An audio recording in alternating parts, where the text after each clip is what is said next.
तो बच्चों dot product continue कर रहे हैं।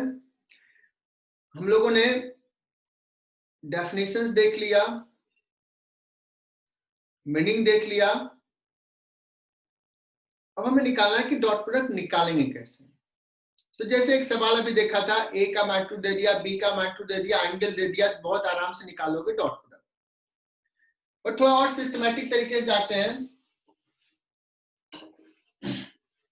बच्चों 3 यूनिट वेक्टर होता है, आई कैप, जे कैप और के कैप। तो थोड़ा उसमें हम लोग डिस्कस करते हैं। I cap dot I cap क्या होगा बच्चों?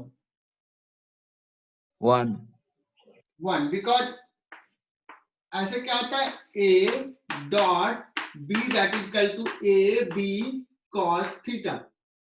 तो सारे बच्चों देखना, एक जगह पे 1 इंटू 1, ये इंटू जो है वो अब स्केलर स्केलर वाला क्वांटिटी, मतलब अलजेब्रा वाला है। अलजेब्रा मल्टीप्लाई करना है ना, इसको क्रॉस नहीं बोलना, 1 क्रॉस 1 और इंटू कॉस दोनों के बीच का एंगल आई कैप और आई कैप 0 डिग्री।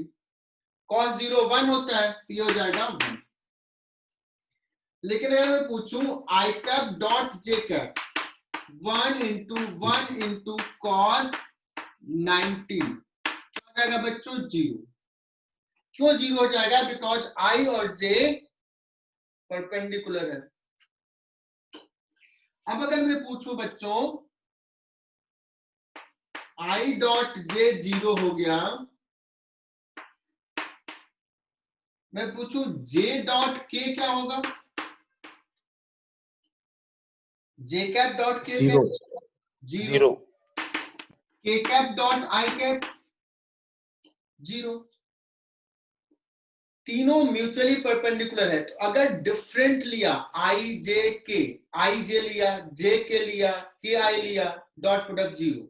लेकिन अगर मैं पूछूं आई डॉट आई तो हो ही गया, J dot J is equal to K cap dot K cap सब 1 होगा, इज इक्वल टू कोई भी A cap dot A cap, कोई भी दो सिमिलर वेक्टर का डॉट प्रोडक्ट, यूनिट वेक्टर का डॉट प्रोडक्ट 1 हो जाएगा। ओके, तो ये सबको समझ में आ गया। अब क्या करते हैं बच्चों, जनरली ऐसे दिया जाता है, ए डॉट बी निकालना है, क्या होगा जहां पे दिया रहेगा ए इज इक्वल टू, तुम्हें पता है हम वेक्टर मोस्टली कैसे देते हैं, 2i कैप प्लस जे कैप, है ना। Suppose B is equal to दिया हुआ है I cap plus J cap, और अगर मैं पूछ दिया बताओ बच्चों ए डॉट बी क्या होगा, तो क्या कर सकते हो बच्चों, एक जगह पे लिख लोगे 2i cap plus J cap dot I cap plus 3j cap. देखो कितना आसान है वेक्टर। अब ना इसको ओपन कर सकते हैं, मैं बता रहा हूं इसको ओपन कर सकते हैं। तो इसको क्या करोगे, इसका इसके साथ 2i डॉट आई कैप, फिर इसका इसके साथ plus 3 into 2 6 I cap dot j cap plus J dot I plus 3j dot J. इतना तो करने आता होगा तुम्हें, कर ही लोगे।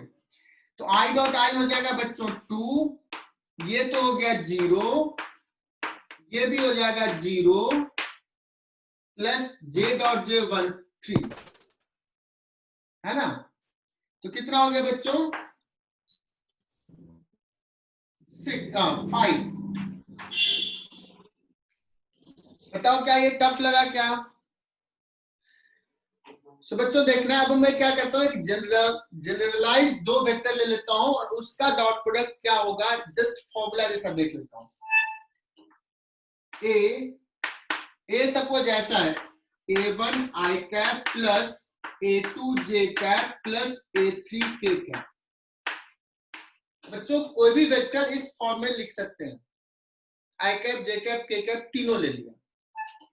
B is equal to B1 I cap plus B2 J cap plus B3 K cap,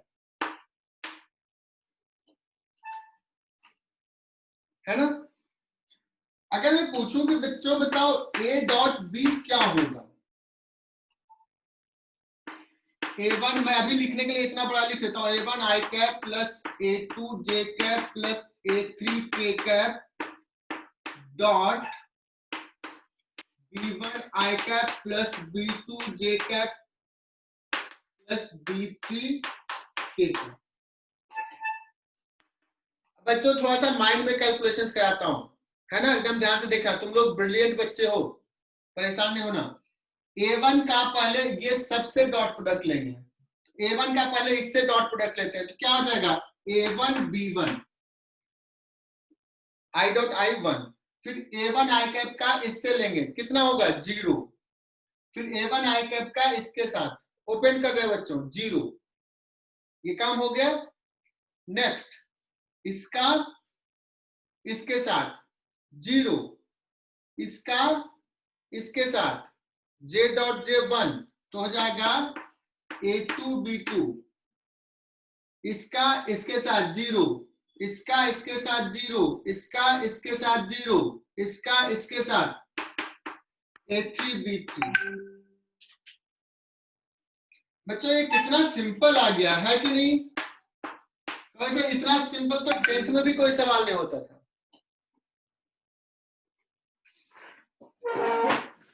ये तो खुश होने वाली बात है कि बहुत ही सिंपल है यार, ये तो बताओ है या नहीं।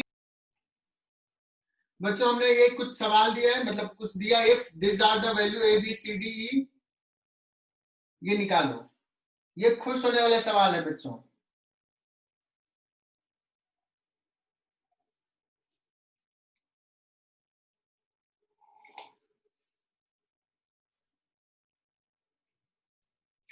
तो बच्चों देखते हैं, ये बहुत ही आसान सा सवाल है, लेकिन चूंकि पहली बार तुम कर रहे हो तो थोड़ा मुश्किल होगा, तो मैं अब बता रहा हूं और तुम लोग मैच कराना और देखना, तुम लोग बताना कितने सही हुए। 6 सवाल में से कम 4 सवाल तो सही होने चाहिए सबके। ए डॉट बी, तो हमने क्या कहा, क्या देखा बच्चों, आई आई वाले को एक साथ करना है, A1 B1, तो 2 इंटू 1 2,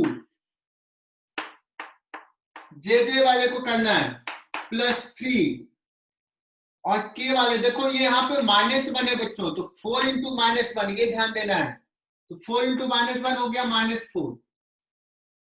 तो पहला सवाल हो गया ए डॉट बी। दूसरा सवाल बी डॉट सी, देखना बी डॉट सी, आई कैप 2 आई कैप, 1 इंटू 1 1 इंटू 2 2, 3 इंटू -1 -3, तो ये हो जाएगा -1, ये हो गया था +1। थर्ड सवाल C dot D, C dot D देखो आई, इधर आई नहीं है बच्चों, आई नहीं है, इसका मतलब क्या हुआ, इधर 0 आई है, 0 आई कैप, तो हो गया इसका आई कैप है नहीं, -j तो जाएगा -1, इधर के नहीं इधर के है तो 0, तो इसका हो गया -1। मार्क ने बहुत सही बताई, 3 का -1। 4 E dot D, E dot D 3 आई कैप, इधर आई कैप है ही नहीं तो 0, 4 जे कैप और इधर जे कैप, तो हो जाएगा 4, और ये माइनस और ये 2, तो कितना हो जाएगा -2, that is equal to 2। Fifth सवाल b dot d, b dot d, आई इधर आई नहीं है, J3 जे कैप, यहाँ पे जे कैप है, तो जाएगा +3, यहाँ पे +4 कैप, यहाँ पे -k कैप, तो -4, तो फिफ्थ का हो जाएगा -1 बी डॉट डी में। फिर क्या किया, ए डॉट सी 2 2 6 क्या हो जाएगा 2 2 4 प्लस जे माइनस जे -1 सॉरी बी डॉट, अच्छा बी डॉट डी कर रहे हैं, नहीं ए डॉट सी, हाँ ए डॉट सी और के इधर है नहीं तो 0, कितना हो जाएगा 3। अभी जो हमने सवाल लिया बच्चों, एक ए बी सी डी जो भी जनरल लिख लिया और डॉट प्रोडक्ट लिखा, और मुझे लगता है सबको ये रियलाइज हो गया कि आई कैप जे कैप में अगर वेक्टर दिया हुआ है तो डॉट प्रोडक्ट निकालना तो दुनिया का सबसे इजी सवाल है। इतना इजी तो 10th में भी नहीं रहता था। ठीक है, प्रिशा समझ में आया कि नहीं? प्रिशा गांधी का नहीं आया? प्रिशा तुम्हारे कोई जवाब नहीं आए थे?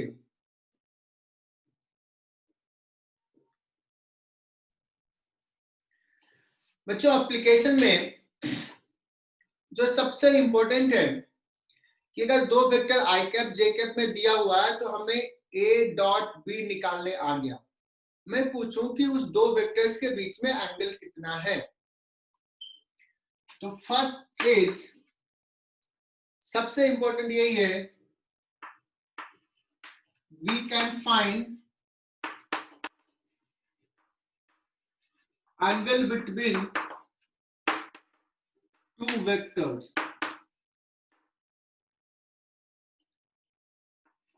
ए डॉट बी इक्वल टू होता है A B cos theta. So cos theta, theta is the angle between A and B. A dot B upon AB. अब समझना बच्चों, मुझे ये निकालने आता है, मुझे ये निकालने आता है, जो पिछले क्लास में सीखा था, ये निकालने आता है। तो क्या अगर हम ए बी दिया हुआ है आई कैप जे कैप में तो cos थीटा नहीं निकल जाएगा? निकल जाएगा। इसको बच्चों हम ऐसे भी लिख सकते हैं, a by a cap dot b cap, cos theta is equal to a dot b divide by ab, या ऐसे भी लिख सकते हैं।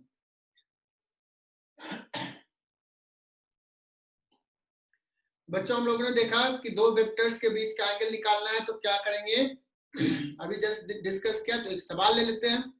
लिखो बच्चों, if a is equal to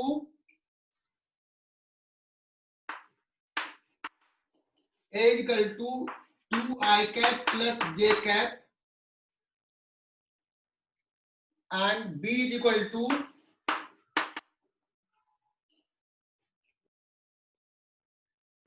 2j cap plus 3k cap, then find theta, find angle between the two। कहोगे sir ये तो बहुत ही सिंपल है, हमें पता है cos थीटा इक्वल टू होता है a dot b upon A B. a dot b कर लेते हैं, 2 आई कैप, इधर नहीं है आई कैप नहीं है, जे कैप लिखा हूं मैं, j डॉट j 1 तो जाएगा 2, इधर k है नहीं, इधर k है 0, so 2 upon magnitude of a root of 5, magnitude of a तुम्हें पता है रूट, यहां से देखो 4 plus 9 13, that is equal to 2 upon root 65, यही हो गया cos थीटा। तो अगर कहीं पे ऐसे भी लिखा आएगा theta is equal to cos inverse 2 by root 65। अगर बच्चों सवाल में साइन थीटा भी पूछ दिया है या टैन थीटा भी पूछ दिया है कहा है कि ए और बी के बीच में एंगल थीटा है, then find the value of tan theta. मैं ऐसे सवाल दूंगा, तुम ये मत कहना कि सर ने तो tan थीटा निकालना सिखाया नहीं, वो तो cos थीटा ही निकालना सिखाया। सही बात है, cos थीटा हमने निकालना सिखाया, लेकिन अगर cos थीटा पता है तो tan थीटा भी पता है, sin थीटा भी पता है। तो अगर मैं पूछूं what will the sin theta, तो sin थीटा में भी क्या होता है, परपेंडिकुलर अपॉन हाइपोटेनस, तो हाइपोटेनस हो जाएगा √65 और परपेंडिकुलर क्या हो जाएगा, तो hypotenuse square minus base square कितना हो जाएगा बच्चों, 65 माइनस 4 क्या हो जाएगा, √61/√65। ये समझ में आया कि नहीं आया? ये बेसिक मैथमेटिक्स में सिखाया था कि साइन कॉस थीटा दिया हो तो how to write sine theta, how to write tan theta.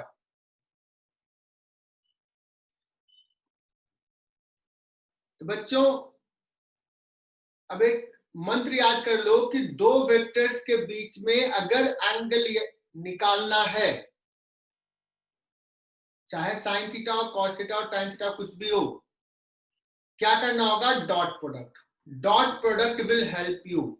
तो ये पूरे 2 साल या आगे लाइफ टाइम के लिए याद कर लो कि जहां भी दो वेक्टर्स के बीच का एंगल निकालना है तो डॉट प्रोडक्ट को याद कर लो, dot product will help you. बच्चों दूसरा एप्लीकेशन कि डॉट प्रोडक्ट के मेथड से हम ये पता कर सकते हैं कि क्या दो वेक्टर्स परपेंडिकुलर है या नहीं, है ना। With the help of dot product we can check whether two vectors are perpendicular और नॉट। तो लिखो, we can check whether two vectors are perpendicular or not। मतलब अगर दो वेक्टर्स के बीच का डॉट प्रोडक्ट लिया और वो 0 आ गया बच्चों, तो कहेंगे कि वो दो वेक्टर्स परपेंडिकुलर है।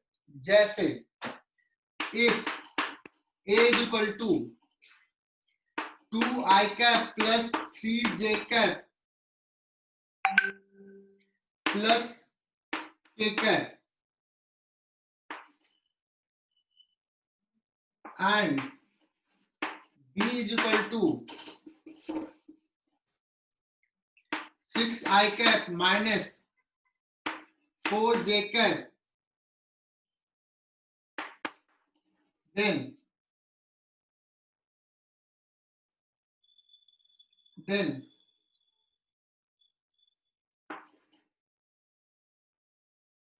decide a is perpendicular or not, then prove that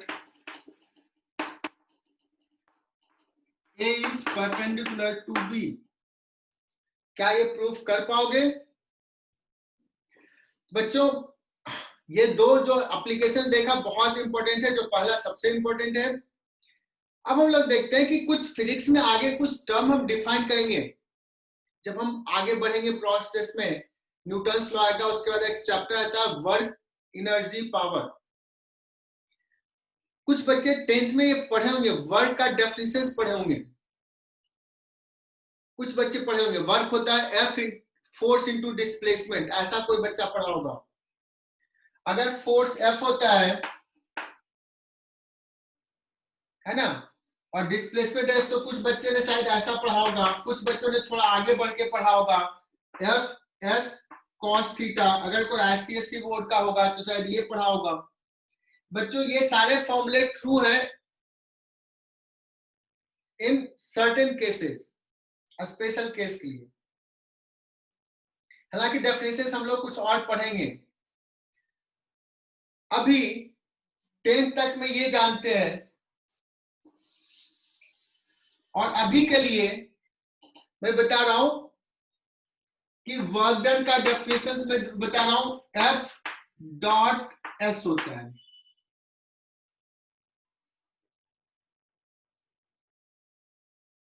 F dot S, हालांकि मैं थोड़ा इसको कंप्लीट कर लेता हूं। Work done by a force, constant force F.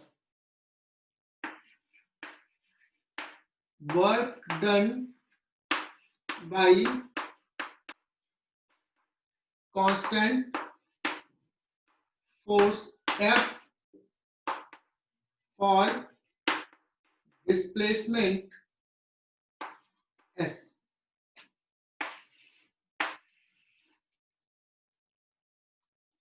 बच्चों ये चीज हमें पढ़ना है, बाद में डिटेल में पढ़ना है इसके बारे में।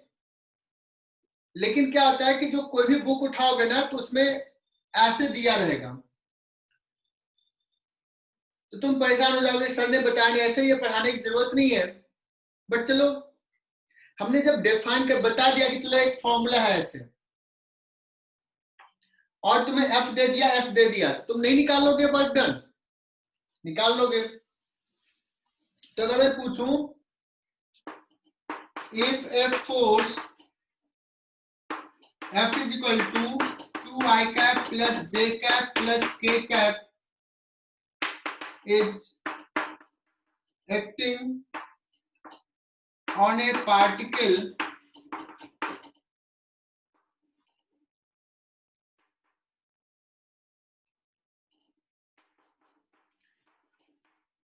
which has displacement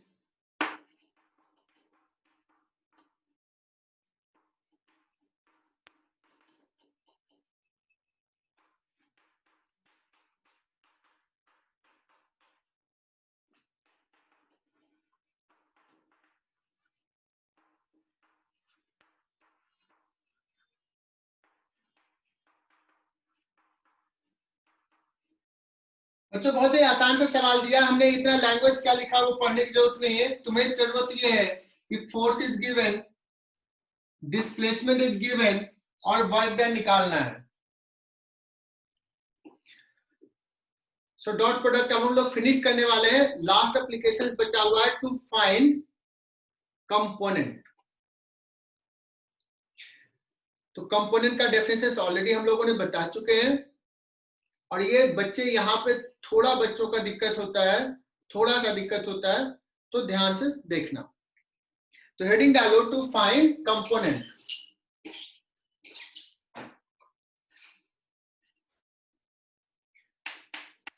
to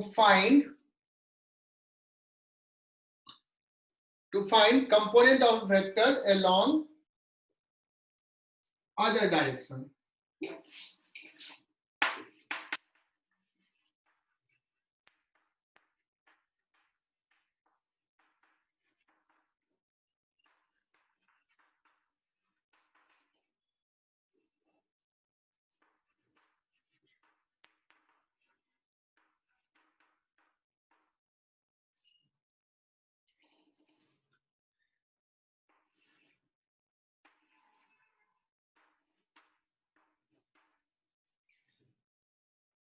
बच्चों एक वेक्टर बी है, एक वेक्टर ए है, दोनों के बीच में सपोज एंगल थीटा है, यहां से परपेंडिकुलर ड्रॉ कर दिया। तो परपेंडिकुलर ड्रॉ कर दिया तो ये जो क्वांटिटी आया इसको बोलते हैं B cos theta. B cos theta को क्या बोलते हैं? बी कॉस थीटा को बोलते हैं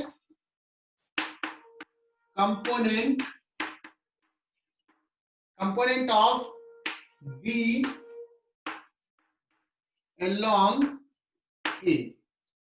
बच्चों कभी कभी ना इसको प्रोजेक्शन भी बोलते हैं, और दिस इज ऑल्सो कॉल्ड, यहां से परपेंडिकुलर ड्रॉ किया तो बी का प्रोजेक्शन, एक और वर्ड यूज होता है projection of be on A vector. Projections का मतलब ऐसे सोचो कि ऐसा रॉड है, सोचो कि ऐसे ऐसे लाइट इंसिडेंट कराए पैरेलल, तो शैडो का लेंथ कितना होगा, दैट इज कॉल्ड प्रोजेक्शन। सोचो कि ऐसे रॉड रखा हुआ है, हमने कहा कि लाइट ऐसे नॉर्मली इंसिडेंट कराओ तो ये शैडो का लेंथ ए पे कितना होगा। लाइट कैसे आ रहा है? ए के परपेंडिकुलर ऐसे लाइट आ रहा है, तो बी का प्रोजेक्शन बोलेंगे ए पे। तो आई होप क्लियर है कि हमें ये निकालना है बच्चों। कहोगे बहुत ही सिंपल है sir. A dot B equal to होता है ए बी कॉस थीटा। मुझे चाहिए बी कॉस थीटा। क्या करेंगे, ए को इधर लेके आ जाएंगे, ए डॉट बी अपॉन ए, यही हो गया। इसको याद रखने के लिए ऐसे लिख सकते हैं बच्चों, ये ए कैप है तो पहले बी लिख लेता हूं, बी डॉट ए कैप। यहां से बच्चों को थोड़ा तकलीफ होता है। कंपोनेंट ऑफ बी अलोंग ए, तो बच्चों में बता रहा हूं, यहां पे बच्चे तकलीफ में आ जाते हैं थोड़ा सा। करना यही है, बट याद रखने के लिए ऐसा भी बोलता हूं बच्चों में कि बी और dot A cap, B dot A cap. मैं रिपीट कर रहा हूं, कंपोनेंट ऑफ बी, बी का कंपोनेंट चाहिए तो जिस वेक्टर का कंपोनेंट चाहिए वो पूरा वेक्टर डॉट अलोंग ए, जिस डायरेक्शन में चाहिए उस डायरेक्शन का यूनिट वेक्टर। सारे बच्चों लैंग्वेज क्लियर करो। बी कॉस थीटा क्या है, कंपोनेंट ऑफ बी अलोंग ए, जिस वेक्टर का कंपोनेंट चाहिए वो वेक्टर डॉट जिस डायरेक्शन में चाहिए कंपोनेंट उस डायरेक्शन का यूनिट वेक्टर। तो बच्चों हमने अभी बताया कंपोनेंट कैसे लिखते हैं, तो मैं एक सवाल दे रहा हूं।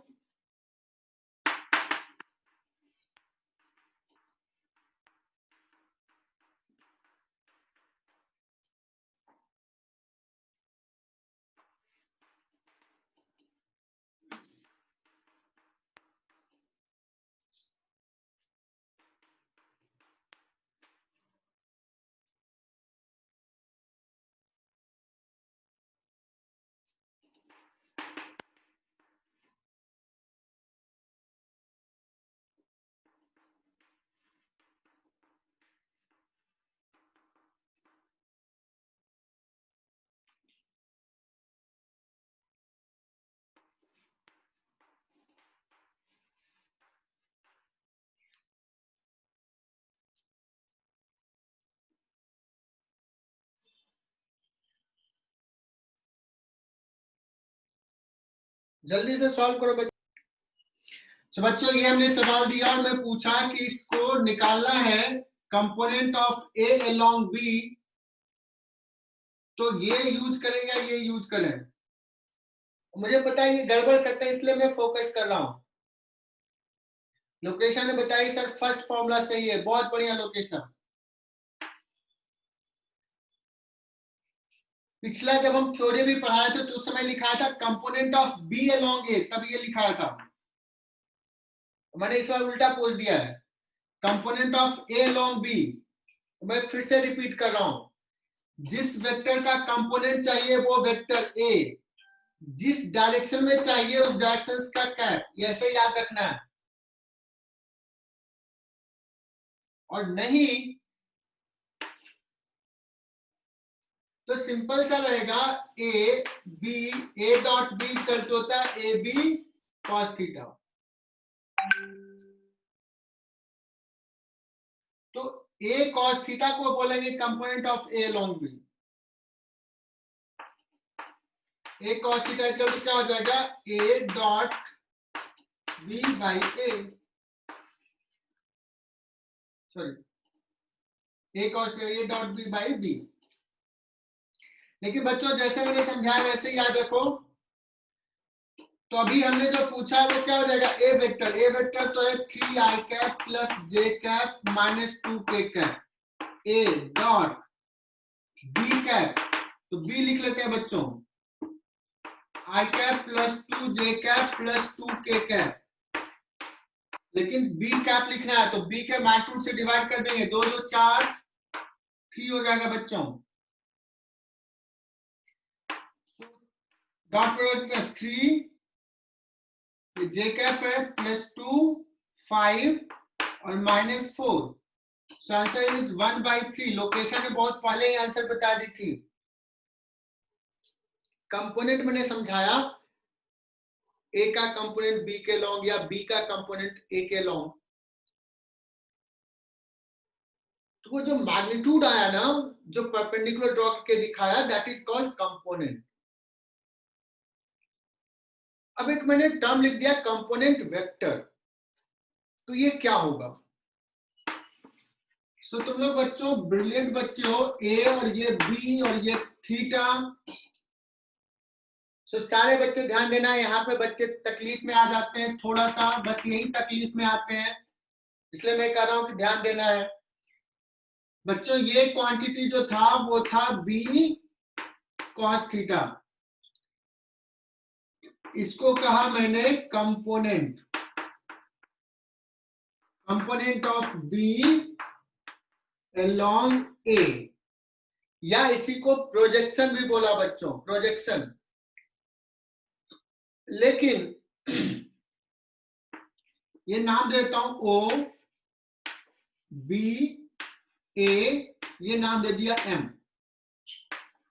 सो सिंपली ओ एम को हमने बताया कंपोनेंट, और अगर मैं कहूं O M vector, O M vector को क्या बोल देंगे? ओ एम वेक्टर को बोलेंगे component, component vector of B along A. तो बच्चों अगर तुम कहोगे सर ये कंपोनेंट वेक्टर लिखना है तो क्या कोई बड़ी बात है क्या? कहेंगे नहीं यार बड़ी बात नहीं है, ये वेक्टर लिखना है, ये वेक्टर लिखना है तो क्या करेंगे? O M vector is equal to O M magnitude into unit vector A cap. मतलब ओ एम क्या है? बी कॉस थीटा है, B cos theta times A cap. ये बच्चों यहाँ पे कौन सा मल्टीप्लीकेशन है? यहाँ पे डॉट प्रोडक्ट या क्रॉस प्रोडक्ट? यहाँ पे सोच के रखना, मैं पूछूंगा किसी से। बी कॉस थीटा को अभी लिखा था, क्या लिखा था बच्चों? बी कॉस थीटा को लिखा था, कंपोनेंट तो पता है B dot A cap times A cap. यहां ना डॉट प्रोडक्ट है ना क्रॉस प्रोडक्ट है।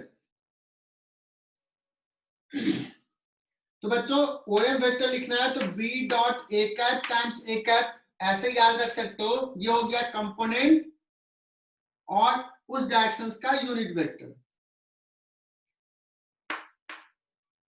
लेकिन चूंकि बी और ए दिया रहेगा तो ए कैप डायरेक्टली नहीं दिया जाता, तो ऐसे लिख सकते हैं बच्चों बी डॉट ए, और यहाँ पे ए कैप में मैग्नीट्यूड ए और यहाँ पे भी ए, तो इतना times A divide by A square, यहाँ का ए और यहाँ का ए स्क्वायर। सो ओ एम वेक्टर क्या हो जाएगा बच्चों? ये हो जाएगा। सो इसको लिख लो बच्चों। अभी जो हमने पहला पार्ट कहा कंपोनेंट और दूसरा पार्ट कहा कंपोनेंट वेक्टर, किसी किसी बुक में थोड़ा कन्वेंशन अलग फॉलो होता है। जिसको हमने कंपोनेंट कहा बी कॉस थीटा, उसको लोग लिखते हैं मैग्नीट्यूड ऑफ कंपोनेंट, और जिसको हमने कंपोनेंट वेक्टर बोला उसको लिखते हैं सिंपली कंपोनेंट। लेकिन तुम्हें यह तकलीफ नहीं देगा अगर मान लो कि तुम्हें सवाल आ ही गया कि कंपोनेंट लिखना है, तो ऑप्शंस में तुम देखोगे अगर वेक्टर में लिखा हुआ है आंसर्स ऑप्शंस, तो कंपोनेंट वेक्टर पूछ रहा है, और अगर कहीं लिखा हुआ मैग्नीट्यूड ऑफ कंपोनेंट तो क्लियर है। तो ये कंफ्यूज मत होना कि सर ने कंपोनेंट में तो कहा बी कॉस थीटा, लेकिन कहीं पे ऑप्शंस कंपोनेंट में दिया हुआ है कंपोनेंट वेक्टर वाला, तो ये लेते हैं कन्वेंशन। ठीक है, तो एक सवाल करते हैं कंपोनेंट वेक्टर पे। बच्चों ये सवाल दे दिया, find component vector of A along B.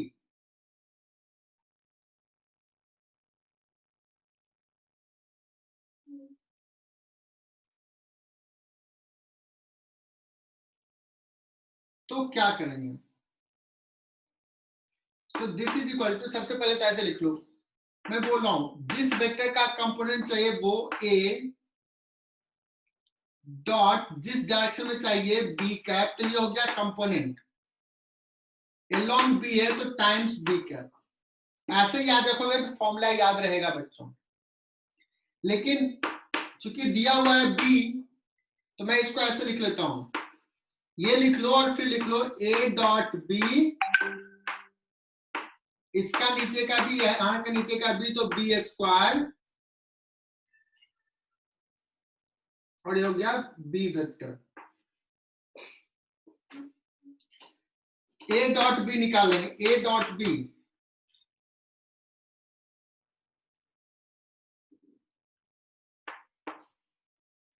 A dot b कितना हो जाएगा बच्चों? 6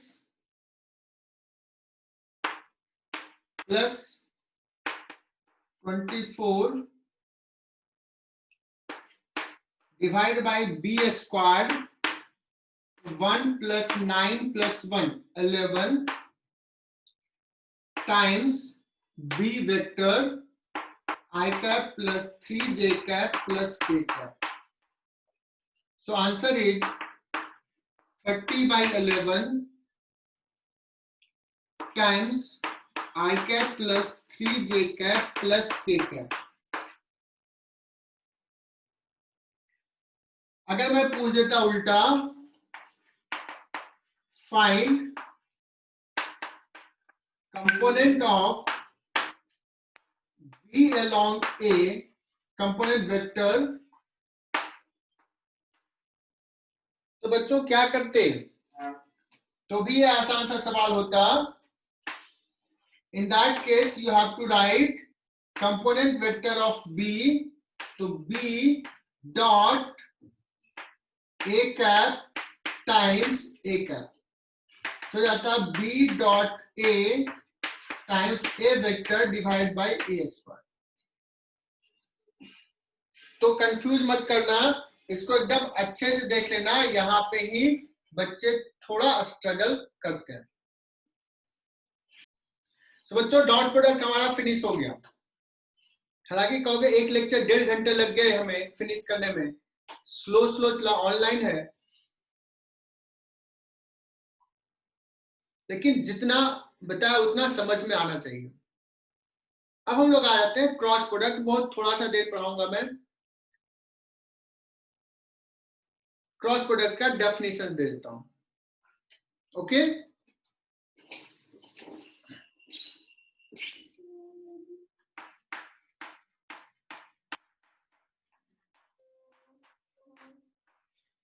तो क्रॉस प्रोडक्ट का मतलब vector product, that means result is a vector quantity. ये बच्चों थोड़ा सा टफ है कंपेयर टू डॉट प्रोडक्ट। जैसे डिफरेंशिएशन आसान था, इंटीग्रेशन थोड़ा टफ था, काइंड ऑफ थिंग, बट बहुत टफ नहीं, बहुत ही आसान है। क्रॉस प्रोडक्ट इज, अगर दो वेक्टर है ए क्रॉस बी, तो इसका डेफिनेशन क्या है तुम गेस भी कर सकते हो। इनफैक्ट देखना तुम लोग कितना ब्रिलियंट बच्चे हो, तुम कैसा गेस वर्क होता है। ए बी, बताओ क्या लिखो बच्चों? कुछ भी नहीं तुम्हें पता है, वहां कॉस थीटा लिखा था, यहाँ क्या लिखूं? कोई देखो बच्चों की तरफ से आ गया साइन थीटा, देखो इसको कहते हैं ब्रिलियंसी, साइन थीटा। ये होता है, ये दिमाग में आना चाहिए। अच्छा उसमें कॉस था, यहाँ साइड साइड साइन होगा, ए बी साइन थीटा। लेकिन अब तुम्हारा सवाल आएगा कि सर आपने कहा था रिजल्ट शुड बी वेक्टर, तो आपने तो स्केलर ही लिखा। ठीक है, इसको वेक्टर बना लेते हैं, इतना times N cap. N cap मतलब कोई यूनिट वेक्टर। सब कहोगे सर एन कैप क्या है? N cap is a unit vector, N cap is a unit vector perpendicular to both A and B, मतलब ए क्रॉस बी होगा A B sine theta N cap, मतलब ये हो गया जो ए क्रॉस बी एक वेक्टर आएगा उसका मैग्नीट्यूड हो जाएगा ये, और ये हो गया डायरेक्शन। लेकिन वो डायरेक्शन कौन सा है, किधर है, का एक यूनिट वेक्टर है जिसका डायरेक्शन परपेंडिकुलर है बोथ ए एंड बी, ए के भी परपेंडिकुलर और बी के भी परपेंडिकुलर। इसका मतलब ये होता है कि दोनों के परपेंडिकुलर है, this implies perpendicular to plane made by A and B. बच्चों दो डिफरेंट डायरेक्शंस का वेक्टर दो लाइन मिल करके एक प्लेन बनाता है। जैसे ये हो गया ए, ये हो गया बी। ए और बी अभी बोर्ड के प्लेन में है तो ये बोर्ड का प्लेन बना रहा है, लेकिन अगर सपोज ये बोर्ड का प्लेन और ये मान लो सी वेक्टर है बच्चों सी, तो ए और सी मिलकर ये प्लेन बना रहा है। अगर सी सपोज ऐसा है तो ये ऐसा प्लेन बन रहा है थोड़ा इंक्लाइन। तो दो डिफरेंट डायरेक्शंस वाला वेक्टर मिलकर के हमेशा एक प्लेन बनाएगा। अगर कोई वेक्टर चाहिए जो ए के भी परपेंडिकुलर है बी के भी परपेंडिकुलर है, इसका मतलब हुआ कि उस दोनों वेक्टर से जो प्लेन बन रहा है उस प्लेन के परपेंडिकुलर होगा। अब कोई कहेगा जैसे सर आपने कहा ये बोर्ड का प्लेन है, इसका परपेंडिकुलर ये डायरेक्शन भी हो सकता है और इनटू द प्लेन भी हो सकता है। तो बच्चों यहां पे फोकस करना कि सर ये एन कैप जो है वो कौन सा है। जब प्लेन बना तो उसका दो परपेंडिकुलर डायरेक्शन है, इधर और इधर। सो डायरेक्शन कौन सा होगा, direction will be decided by एक टर्म लिख रहा हूं, राइट हैंड कर्ल रूल। तो सर ये क्या होता है, ये क्या लिख दिया आपने, राइट हैंड कर्ल रूल, तो नाम ही नहीं सुना, लेकिन कुछ तो समझ में, राइट हैंड मतलब ये होता है, पता है ना राइट लेफ्ट। कुछ बच्चे तो कंफ्यूज कर जाते हैं, बचपन में बड़ा मुश्किल होता था मुझे तो अभी भी मुश्किल होता है कौन सा राइट है कौन सा लेफ्ट है। राइट हैंड कर्ल रूल, तो आई होप कि सबको पता है कि उसका राइट हैंड कौन सा है। और ये ना आगे 12th में बहुत इंपॉर्टेंट रोल प्ले करेगा, डायरेक्शन डिसाइड करना। बच्चे गलती करते हैं, 12th में ज्यादा आएगा ये, तो अभी सीख लो। 11th में भी आएगा लेकिन 12th में इसका इंपॉर्टेंस ज्यादा होगा। मैग्नेटिज्म करके एक चैप्टर है। तो राइट हैंड कर्ल रूल क्या होता है सुनना, ए क्रॉस बी। तो सबसे पहले क्या करो, जो पहला वेक्टर है उसके तरफ अपने हाथ को, राइट हैंड को, फिंगर्स को स्ट्रेच करो। स्ट्रेच कर लिया, कोई सर आप ऐसे क्यों करो, ऐसे कर लो स्ट्रेच, ऐसे ऐसे जैसे भी तुम कर लो। अभी ए क्रॉस बी दूसरे वेक्टर के लॉन्ग उसको कर्ल करो। दूसरा वेक्टर किधर है, यहाँ पे ऐसे स्ट्रेच कर लिया, दूसरा हमें इधर दिख रहा है, इधर है ना नीचे, तो ऐसे कर्ल करेंगे। थंब का डायरेक्शन किधर जा रहा है, नीचे, मतलब इनटू द प्लेन जो है वही एंड कैप का डायरेक्शन है। कोई कहेगा सर आपने ऐसे किया, क्या करते हैं हम, ऐसे करते हैं। विराज को मन किया नहीं, राइट हैंड तो लिया बट ऐसे किया। अब मैं कहूंगा बी इधर है, ऐसे कर्व होगा क्या, हो रहा है, मेरा तो नहीं हो रहा है, किसी का हो रहा है क्या। तो ऐसे तुम करना चाहोगे नहीं होगा, तो अल्टीमेटली क्या करोगे, मजबूरी होगी ऐसे करना पड़ेगा। समझ में आ रहा है। अब कुछ महान बच्चे होते हैं मैं बता रहा हूं, कुछ महान बच्चे होते हैं, महान नहीं, इंटेलिजेंट कह सकते हैं यहाँ पे। तुम लोगों में से कोई कहेगा सर मैं तो ऐसे ही करूंगा, और मुझे बी इधर है, थोड़ा घूम के आऊंगा ऐसे। मैं कहूंगा नहीं, घूमना उधर है जिधर से एंगल डिफाइंड है। एंगल कौन सा डिफाइंड बताया था? लेस देन इक्वल टू 180 वाला। ये एंगल लेंगे, ये वाला एंगल नहीं लेंगे। तो हम ऐसे नहीं घूम के इधर आएंगे, ठीक है ना। इसलिए मैंने बहुत डेफिनेशन में फोकस किया था कि दो वेक्टर्स के बीच का angle less than equal to 180 वाला डिफाइंड है। क्लियर है ना। तो बच्चों ए क्रॉस बी ऐसे करेंगे, है ना। अगर कोई कहेगा कि सर मुझे ना बी क्रॉस ए निकालना है, कहें कोई बात नहीं, बी क्रॉस ए क्या लिखोगे? बी ए साइन थीटा, थीटा तो वही है, लेकिन डायरेक्शन देखना। बी, अब मैं ऐसे अगर ऐसे स्ट्रेच किया तो इधर कर्ल नहीं होगा, ऐसे करेंगे। B cross A, direction of thumb इधर आ रहा है, तो क्या मैं इनटू द प्लेन के यूनिट वेक्टर को एन कैप लिखा, तो यहां पे लिखूंगा माइनस एन कैप। अब देखो ये मैग्नीट्यूड तो सेम है, बट बी क्रॉस ए का डायरेक्शन इधर है, जबकि ए क्रॉस बी का डायरेक्शन इनटू द प्लेन है। दैट मींस मैं कहूंगा a cross b is not equal to b cross a. Unlike dot product, dot product में इक्वल होता था। ऑल्दो ए क्रॉस बी का magnitude is equal to b cross a का magnitude, but direction different है, direction just opposite है।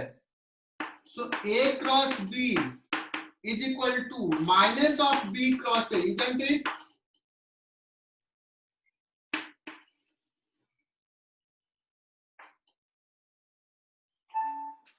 बच्चों यहां तक